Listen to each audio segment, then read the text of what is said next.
Okay, so this is a tutorial on how to use Diigo.com with your research and assignments. So the first thing you need to do is go to the website Diigo, D-I-O-O-D-I-G-O.com, and on the top right hand corner you'll see a sign in. Now the school is registered with the ISH account as a domain. When you sign in and you'll be asked to activate it through your email, you'll have a choice of saying whether you're a student or you're a teacher. If you press if you're a student, what that will enable is that your teachers will be able to join you to their classes, and because of that they're able to share their resources with you, as well as you sharing your resources that you found or your references with your other classmates, and so you kind of build up your own personal library within the class. Now the great thing about this is that when you go into your library, and you can see here that I've already got some diploma chemistry and some grade 7 work that I've found some sources. Now as you can see here, I've got kinetic theory and energy. So how to get all this together? Let's do a quick search now. So at the moment, or very shortly, I'm going to be teaching ecology to my grade 8 class. So let's find ecology and just use good old Wikipedia. Now, if I want to show them that this is what the definition of ecology is, I can do one of two things. In the top hand corner, when you sign into your library, you'll be asked to put the Diglett into your browser. It's one of the first things you do, and it's over here on the top left hand corner. So you highlight what you want and press Diglett, and what will happen is over here it'll load a little special toolbar. And what you can do is you can either highlight the text according to color code. So let's say you've got group 4, extended essay, or personal project, or whatever you need to do to highlight it, to give it a color to help you sort it. Or you can also bookmark it. And so for example, bookmarking, the description is the definition of what I've said, or I can change it to Wikipedia. It gives you the URL, it'll give you the date, and you can put in some tags. So there's ecology, and let's say definition, because I'm going to help with my grade 8s.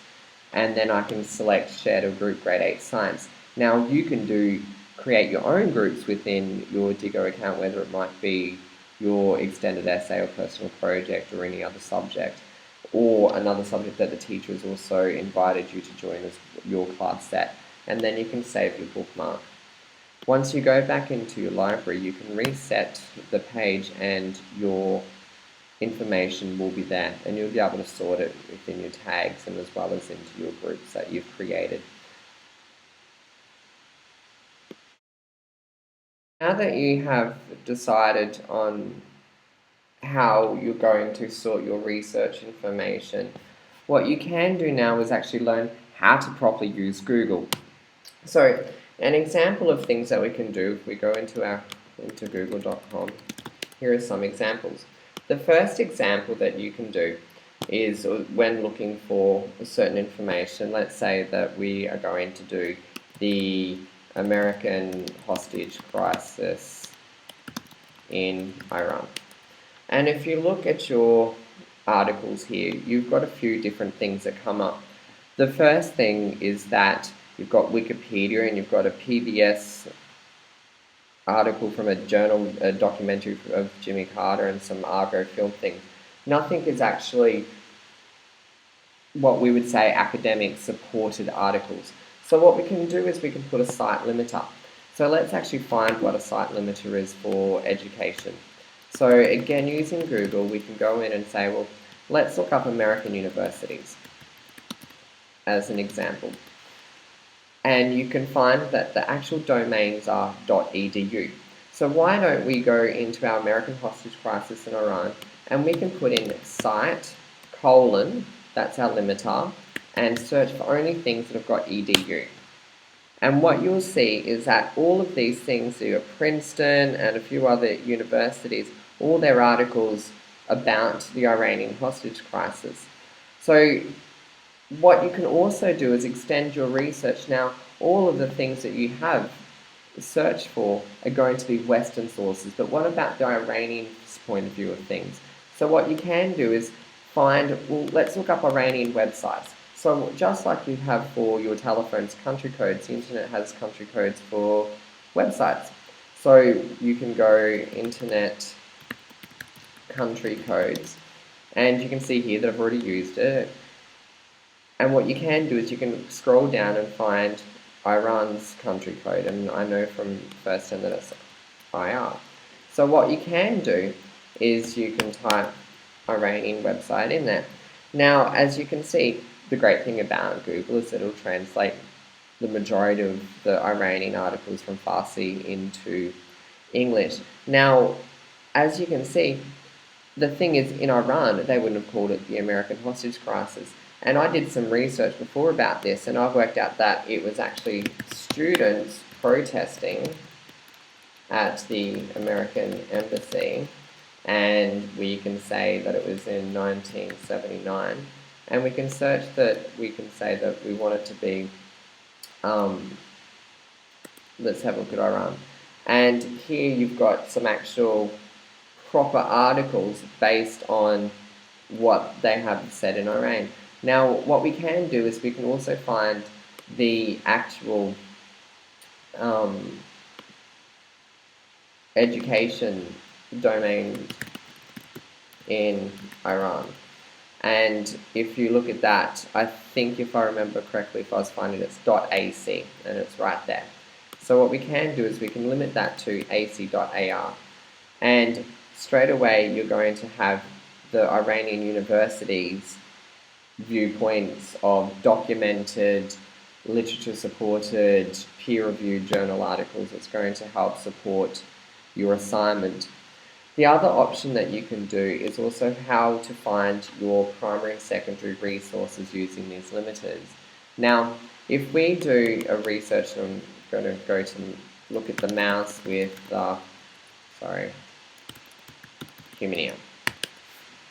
And what we can do is we can scroll down and have a look at different articles, and again, there's still not a whole lot of important information.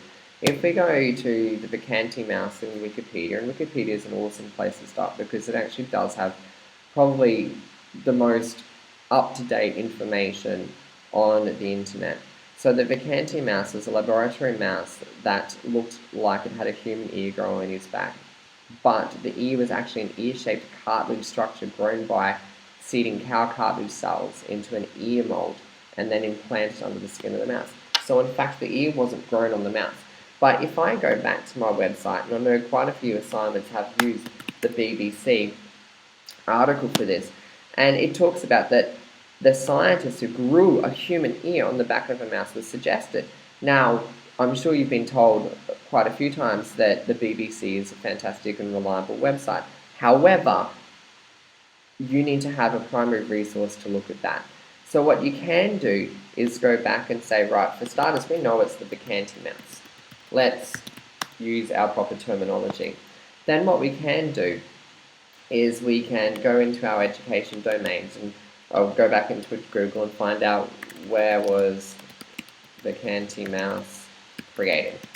And automatically you will find that it was at MIT and Harvard if you do a few looking through your sources. So we can give it a site limiter, and we can give it mit.edu. Now that will give you all of, let's get rid of that space. That will give you all the MIT articles based on the Vacanti mouse experiment. Now you can also extend your site limiters to different countries as well. So for example, it's .edu.au. Then in the UK, it's site.ac.uk. And you'll have the UK universities as well that you can study for their journal articles as well.